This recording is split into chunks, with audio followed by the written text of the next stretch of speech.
It's a beautiful day in the neighborhood. Reaction Beanie Yo 320.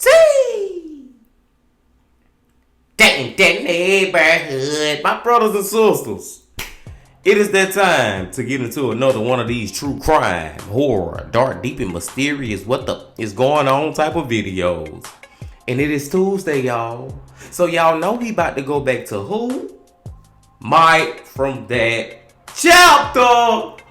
That Chapter Tuesdays, y'all. And the title of the video, the cannibals that kept Cassidy Rainwater in a cage. Now this whole title just fucked up from the beginning to the end. The beginning of the title, the cannibals. So these are people who eat people.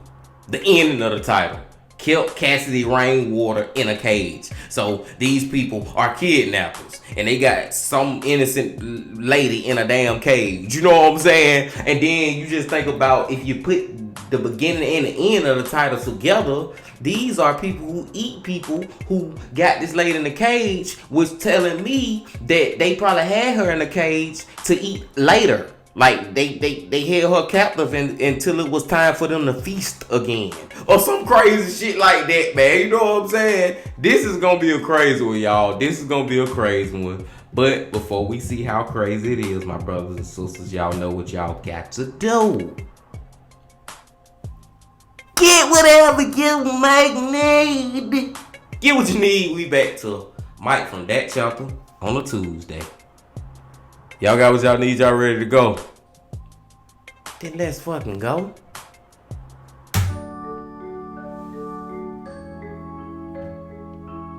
Hey you, and welcome. My name is Mike, and in this old video, we are looking at some terrifying events that occurred in Missouri. And it all began with like an anonymous tip, which in itself remains a mystery. The police have been sent images of a woman who had gone missing, and this then led them to a disturbing pair of monsters who were, well, up to some horrific stuff out in the woods. Now, let's give it a go. Let's give it a go. And get whatever you may need. Our story today takes us to Dallas. Dallas County, Missouri. It's located in the heart of the state, and it's relatively sparsely populated. You know, small towns, lots of dense forests, and farmland. A place where, if you didn't want to be found, or if you didn't want anybody to know what you were doing, you would be. The mystery and creepiness, I mean, there's not really any other way to say it, it all began on September 16th, 2021. That's when the FBI received an anonymous tip, which they then forwarded on to the Dallas County Sheriff's Office. The tip sent in was photos the sender claimed to have found on the dark web. The extremely, horrific images, they seem to show a young woman being held in a cage. She was in great distress. She was being tortured, and then it showed her murder. And the anonymous tipster, they were also claiming that the woman in these photos was a missing 33-year-old mother from Hamilton, Missouri, a town about 3 hours north of Dallas County, and her name was Cassidy Rainwater. Cassidy hadn't been seen for some time, having last been seen in July and officially being reported missing by a family member in late August 2021. Cassidy went to high school in Harrisonville, having her first child when she was 17 years old. He didn't live with either Cassidy nor his father, though. He was adopted by other family members. Cassidy was struggling and homeless, it's believed, at the time of her disappearance. Times were pretty tough for the young woman, but she was working on getting her life together. As soon as the details from this tip came in, the Dallas County Sheriff's Office, they knew, kind of off the bat, who they need to go and, have a chat with. In fact, they were so confident, as soon as they came in, they applied for a search warrant, which they executed the very next day, on the 17th of September. The address on the warrant was a property on Moon Valley Road. The occupier was a 58-year-old man named James Phelps. See, deputies from the Dallas County Sheriff's Office, they had already spoken with James. They'd already spoken with James about Cassidy Rainwater. They'd spoken to him when she was initially reported missing. They had rocked up to his lonely property in the middle of the woods on Moon Valley Road, rocked up saying, "Hey, what's going on? Do you know anything about, Cassidy?" See, the property was remote. It was way out in the boonies. A little ramshackle hut in the forest. And James, he was always a weird guy, odd, creepy. Most people thought, strange folk out in those strange woods, but the police had reason to speak with him about Cassidy. When Cassidy was reported missing back in August, the family member who had reported Cassidy missing had said they believed Cassidy had been with James when she was last seen. Now, in the initial report, though, like missing persons report, they listed James Phelps as James Rainwater. They somehow must have assumed they were married incorrectly. Regardless, the sheriff's office kind of quickly figured that out, and they went to speak with James back in August about where Cassidy was. That people were worried about her, that they hadn't seen her in like about a month by the time the actual missing persons report had been filed. Now, back in August, James had readily admitted, she was staying here, we'd been hanging out. She was kind of like down on her luck a little bit. So James said, I was just giving her a lift up there, just helping her get back on her feet. But then she just upped and vanished in the middle of the night, sometime in late July, and he hadn't seen her since. She'd been talking about going to Colorado, and then never seen her again. James is full of shit. Can we all just go ahead and agree on that, my brothers and sisters? James' ass is full of shit, and he more than likely the person who did this or had something to do with it. But for some reason, this is giving me Texas Chainsaw Massacre vibes, y'all. And the reason I say that is because of the rural area that James placed in, like nobody else around, and then keeping them in a cage and torturing them type of shit. And it said countable, so it's more than just James, it's him and some other people. Maybe I'm completely off, but that's just the thoughts that's running through my head right now. But James is full of shit. We can all agree on that. And let's keep going. Not even a thanks. He said it was weird, but not entirely unexpected. She probably went back to the family, did the old Irish goodbye.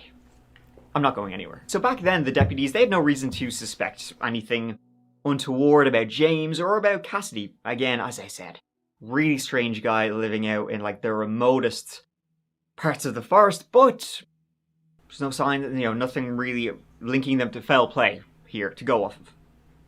It was really like one of those, not sure if you're telling the truth, but we'll leave it for now. Plus that place, James itself, it was creepy enough. You don't want to spend any longer out there than you have to. Obviously, they must have noticed something was off, and they did not forget about James, because as soon then as the FBI passed on this tip about Cassidy Rainwater, they immediately got a search warrant. We're like, we're coming back. Their September 17th visit was very different from the first visit when they had initially spoken to James about Cassidy. A host of armed officers drove out to the remote Moon Valley Road, locked and loaded, and they marched onto the property. James was shocked. "What are you lads doing here?" To which they shoved a search warrant in his face.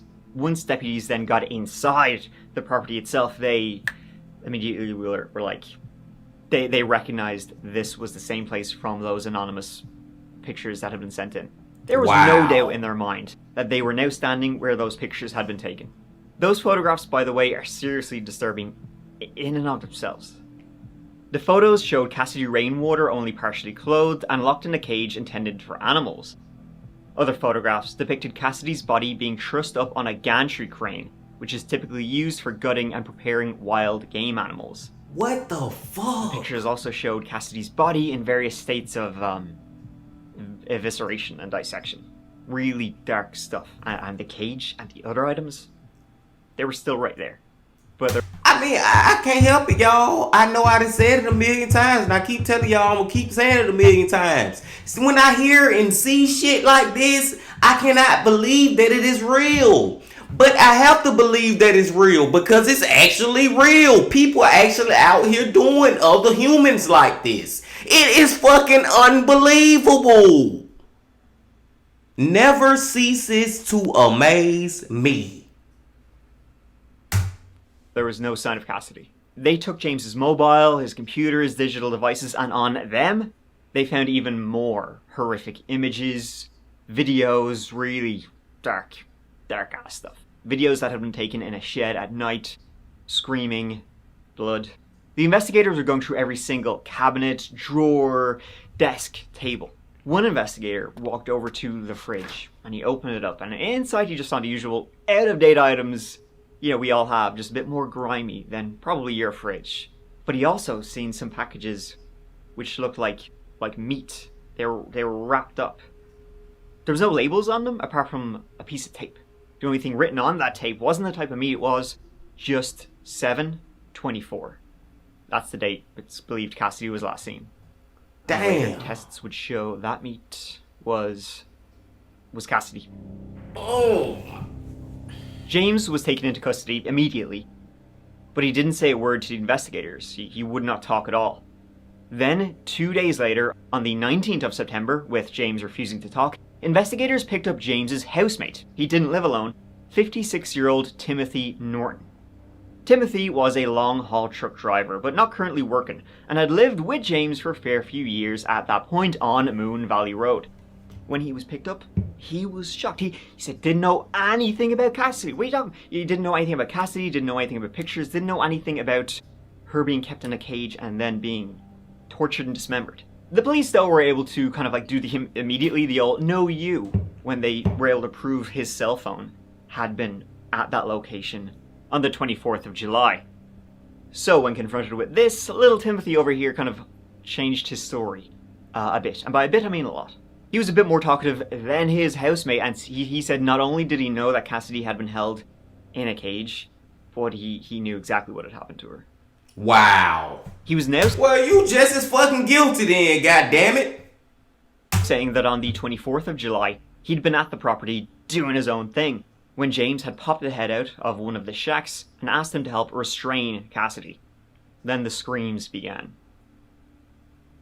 Not much is really known about James or Timothy, or their background really at all, though living in isolation like this will do that to you. I gotta say this too, y'all, because I'm thinking about this too, and I've been thinking about it, but let's just talk about this real quick. What make these dudes, what, they in their 50s, maybe 60s? You know what I'm saying? Been living all this time on this earth. Why one day they just decide to do some crazy ass shit like this? Like I ain't gonna say out of nowhere, but what I'm trying to just say is, you've been living all these damn years and you ain't never cut no damn body up, put them in the cage, hung them up on a whatever the thing called, and did all this craziness, and then one day you just snap and do it. That shit kind of weird to me too, when you have these older type people who be murderers. Like, dude, why you ain't do this in your 20s? Not that I'm saying you should have ever did it. You know what I'm saying? Y'all know what I'm saying. I'm just saying, like, damn, you wait till you get that fucking old, now you want to do some crazy shit like this, bruh? I don't know.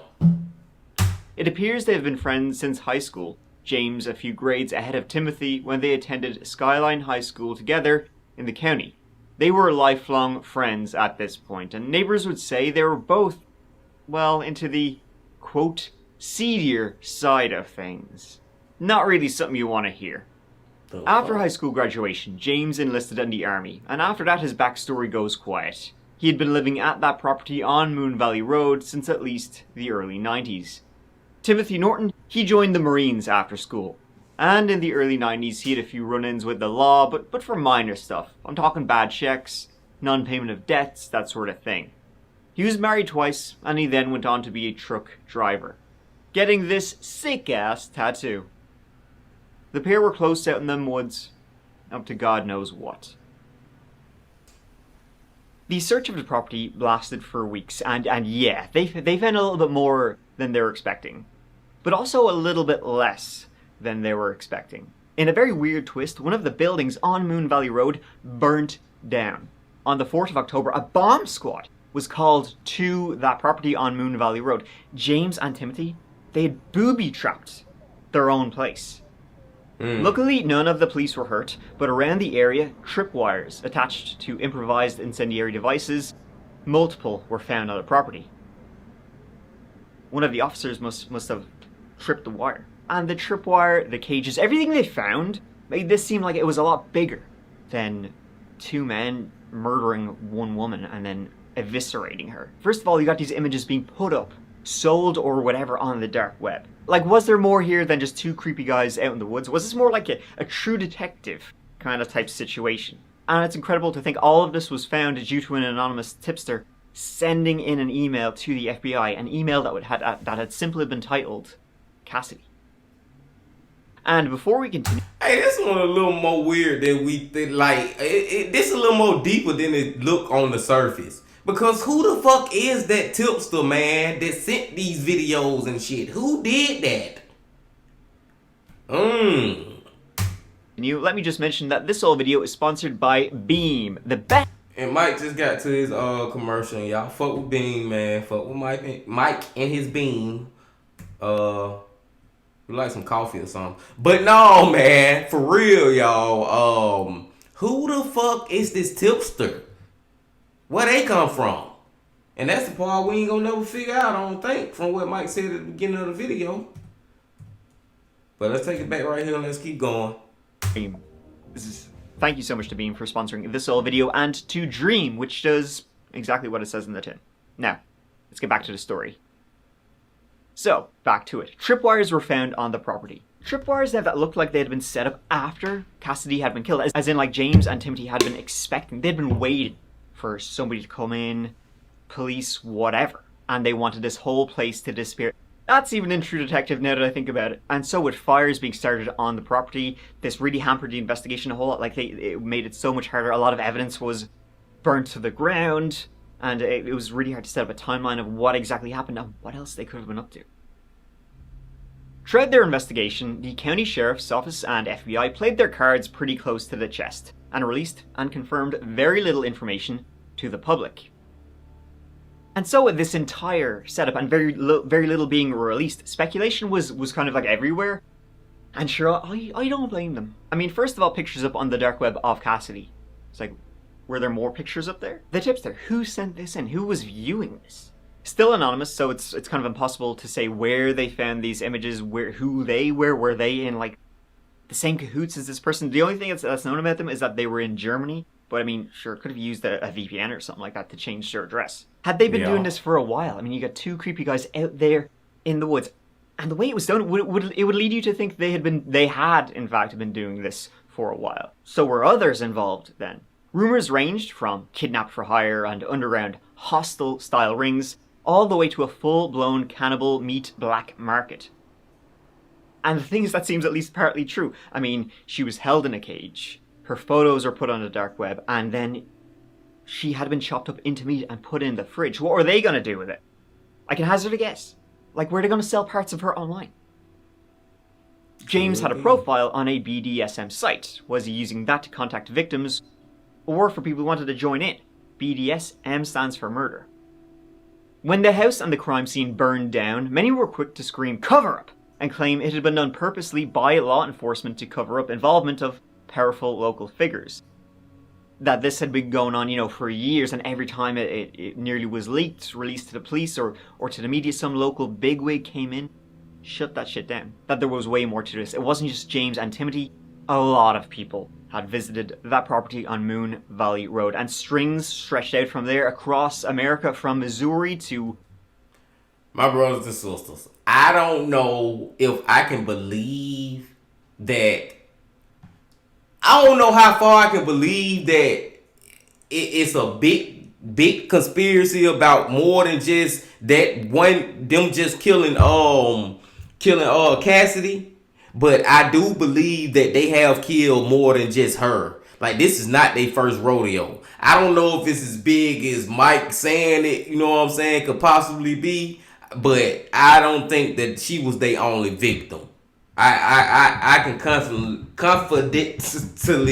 say that they killed more than her doing this. Like, this one they first time, they had been locking other people up in these cages and stuff like that. Now, I don't know how big the conspiracy go, but let's keep going.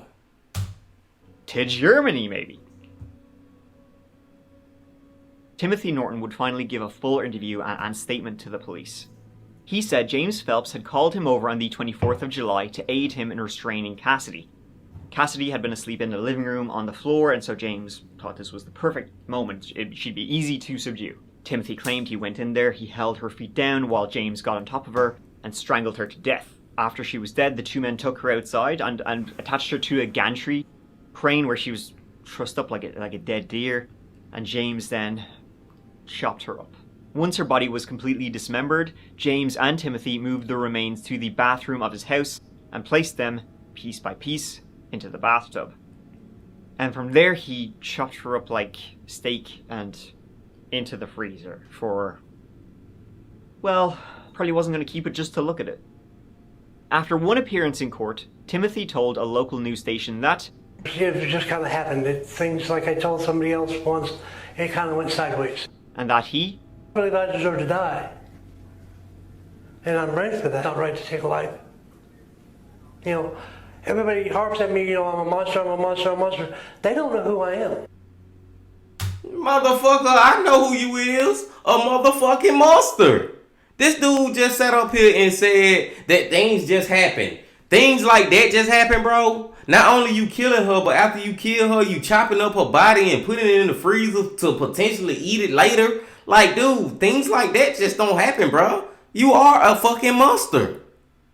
That lets you know. That lets you know how much of a monster he is. He's so much of a monster that he don't even fucking realize it. Timothy also told investigators that at one point, himself and James had gone out to the local Walmarts in search of victims, which is only throwing more fuel on the fire that this wasn't their first time. I don't think it was. For some reason, Cassidy trusted James, just staying with him. Why? Don't know, but he used that to his advantage. And I mean, Timothy's own story about how it went down, that she was sleeping and he held her down and she was strangled. The photos that the tipster had sent in show Cassidy was alive in the cage. This wasn't a quick death. She'd been tortured in there. Both men were allocated public defenders during their initial court appearances, where they faced charges including first-degree kidnapping, moving a corpse, and inflicting injury, not to mention murder. Now, even though both of Cassidy's killers, they were caught and they were imprisoned, it's hard to say she actually got real justice, and that we even know the full story here. After 2 years, Timothy Norton, the last person in the Cassidy Rainwater investigation, learned he will serve life without parole. There's no other sentence eligible in this case besides life without parole. So we knew if he entered a plea, that would be the sentence. Norton entered that plea in court Tuesday. You agree that you did assist in her murder by strangulation? Yes. In April 2023, James Phelps and Timothy Norton both managed to get plea deals, with James Phelps accepting an Alford plea. An Alford plea is, when he gets a deal, he's basically maintaining he's innocent, but that he knows that if it went to trial, it would likely end in a guilty plea. Those pleas meant they'd only be sentenced for the murder charges, and not the other crimes like terrorizing and kidnapping. And without those extra charges, the death penalty was taken off the table. James Phelps and Timothy Norton each received a life without parole sentence. So the family didn't have to go through a trial, right? And both James Phelps and Timothy Norton will die in cages, just like they did to Cassidy, but it also means that because there's no trial, the whole story won't come out. It truly feels like there's something more here, stuff we will never know, and now we will likely never know. And pound for pound, going just by population, there is a startling number of disappearances in Missouri. Hey, I agree with Mike 1,000% on what he just said, man. I wish I'm 1,000% also happy that they ain't get the death penalty. Y'all know how I feel about death penalty. I wish they would have got that, but at least they got life in prison. But it never went to trial, man. And I just feel like if it would have went to trial, we would have found out not only a lot more about Cassidy case, but we would have also found out a lot more about other shit these dudes had going on. Because I'm telling you, man, I got the vibe these dudes had other shit going on. What that shit is, I don't know. How big of a scale it is, I don't know. But they had other stuff going on, man. So I wish they would have went to trial, because I believe it would have shed a new light on who these dudes truly was and what the fuck they was doing. In an eerily tragic twist to the tale, Cassidy's mother, Tracy Wawasuk, went missing back in 2007, aged 43, just 10 years older than Cassidy herself was when she died. Tracy's body was later discovered in a field just outside the town of Lebanon, which is right near Moon Valley, by a farmer. And the coroner confirmed at the time that there was an ongoing investigation into Tracy's death, but he couldn't confirm any details, including how she had died. Her boyfriend at the time had told reporters that she often went out into the woods in the local area looking for like artifacts, arrowheads, that kind of thing. One day she went out on a random stroll in the woods, and she never came home. Now, no one was ever arrested regarding what had happened to Cassidy's mother, Tracy. And in fact, there's been little in the way of progress regarding how this all happened. But it's very, very weird that what happened to Cassidy and Tracy was found very close to it. And Cassidy wasn't even from Lebanon. So obviously the nature of her own mother's demise being so sadly similar to her own in like close proximity, that only adds to the fire of there being more here than people are letting on. Hell yeah, dude. I mean, goddamn, y'all. I mean, I understand the definition of a coincidence, but when this is a hellified fucking coincidence that this lady, Cassidy mama, died in a very similar fashion and was found, you know what I'm saying, murdered, went missing, found murdered, and it's in the same proximity that Cassidy died in. I mean, goddamn, bro. What is the chances of that? My brothers and sisters, I'm just saying. That there is, a cult, conspiracy, dark web ring, something here. There's gotta be more because of what they found. It simply points to there being more here. Let me just briefly talk to you about something called the School of Metaphysics, which is something a lot of people have mentioned in regards to this case. The School of Metaphysics is, kind of hard to explain. It was founded in 1998, and seems to be about living your best life through grounded spiritual living, whatever that means. Their consciousness is evolved through the complete experience, and they bring that consciousness wherever they go and to whatever they do. Some say they're just a non-violent hippie cult that only eats fruits, that sort of thing. Others claim that's what they want you to think. I mean, they have buildings in cities across America, mainly in the Midwest, but then also in some places out of the way, like near Moon Valley Road. They also have some very strange videos.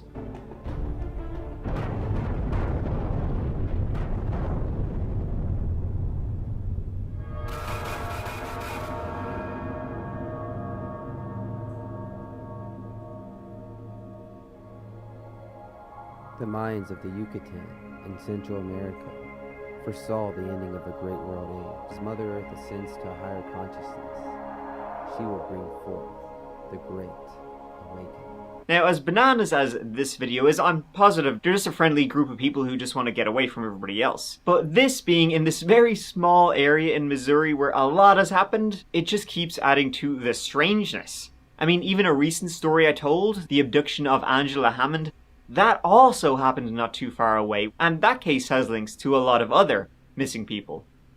I'm sure they're just, harmless hippies living out there in the woods, but they don't seem too popular in the town, and they're about as culty as it gets. And some say that they're looking at they have these remote properties to hide skeletons, essentially, to hide what they're really up into. Maybe, the word occult has been used in that conversation a lot. And I wouldn't be... I don't know, man. I don't think they might just be, like Mike just said, harmless hippies or whatever. But all I know is these type of cult people who, it's so fucking weird. It creeped me out. People like that creep me out, man. All them sitting Indian style with their shoes off and their socks off and looking and doing all this. And I don't know, man. Something about that shit and just their mentality and them crazy ass videos that they be putting together and be making and actually be watching and believing this shit like, yes, Father, and all that. Y'all people, I hope I ain't talking to none of y'all, but y'all creep me out with that damn shit, man. That cult shit creep me out, man. I don't know. I would never drink the Kool-Aid. None of the Kool-Aid. I don't give a fuck what flavor it is. I'm not drinking it. Be surprised if James was involved with the School of Metaphysics at some point. He was with the Universal Life Church, which is very different. But if he was interested in religion, spirituality, he likely would have popped into the School of Metaphysics too. And for just such an out-of-the-way place, it seems like there's a lot in this area. And so that is too late anyway. No more has really come out, and it's unlikely anything will, with both James Phelps and Timothy Norton being sent away for the rest of their lives, and both are not saying nothing. By far one of the most upsetting and disturbing cases. Yeah, not only for what happened to poor Cassidy, who despite her troubles was a loving mother with her whole life ahead, but also for the implications of what else was going out there, what else was happening on Moon Valley Road, those sick sons of bitches. And I mean, the links to online stuff, was there other people involved? The fact that they had booby-trapped their own house, was it there to hurt people, or was it there to destroy their own place so more couldn't be found? Now it never will be. Or if it has, the police aren't saying, and now that it's never going to go to trial, they won't. Who knows what is out there still. Thank you so much for watching. I really appreciate being here. Watching this whole video with me means the world to me, as always. Please, if you're looking for more stuff, check out the That Chapter Patreon, where there's early access to videos and exclusive videos. That Chapter Podcast is a whole host of different types of stories there, so give it a go. But until the next old video, take care of each other and yourselves, because I love you. Mike out. Man, my brothers and sisters, this one right here is one of the ones that just, it's a lot of questions left on the table. Like, it's a lot of things going on where you just it's a lot of questions on the table, but you know the questions that you asking are actually like valid questions that you know lead to something else. And what I mean by that is the fact that these two dudes ain't have to go to trial. They got away with shit that we don't know about, man. And what I mean by that is, me and you, my brothers and sisters, come on now. Both of us, all us, everybody, me, you, and everybody else who watching too, all us know and feel in our heart that that was not the only fucking murder that they did. We know that it was other shit going on at this place. That was not their first time. But we will never know, and it gonna lead to so many questions and so many this. It could be that, it could be that, it could be this. You know what I'm saying? And we will never know. The only thing I can say is I'm glad that they is serving life in prison, both of them. At least that's happened. But I just wish that shit would have went to trial, man. Because I feel like in that trial, we would have got a lot of those questions answered. And we wouldn't have to, what's the word, man? Not predict. It's not predict. It's not project. It's to project the word I'm trying to use. Like, we wouldn't have to project or make a possibility of what would have happened, what could have possibly been happened on that middle of the nowhere land they was on. And that go back to what I was saying earlier too. What I was saying earlier at the very beginning when I was like, it's giving me Texas Chainsaw Massacre vibes. Because that's the same shit I feel like they was on Texas Chainsaw Massacre shit in real life. Like, I feel like they was taking people in this rural area on this rural little land with this house and putting them in cages and torturing them, cutting their body up, doing whatever they wanted to do. Like, same way Leatherface on Chainsaw Massacre was doing. Them damn kids got lost in the middle of nowhere, went to this house and got tortured and cut up and face cut off and skin and making masks and all this crazy shit. I feel like they was on that same type of shit, man. My only problem is that, well, this is not a problem because I 100% believe that they had some other murders. They did some other shit. That was their first thing. I believe that. My only problem is that we will never really get confirmation. Like, we know in our hearts of hearts that they did more than what the fuck just happened to Cassidy. And rest in peace to Cassidy too, man. Rest in peace to her. But we know in our heart of hearts that they did more than that. But we'll never get the confirmation. But I digress, my brothers and sisters. I'm gonna let y'all go now, man. Another day, another reaction video. I appreciate y'all coming on back once again. Y'all keep on coming back, man, because you know I will be back once again, my friends. And until then, make sure you hit the like button, comment, subscribe, do all that. And I got this to say. Love, peace, and happiness. Stay safe. Don't stop. Keep going. Yeah.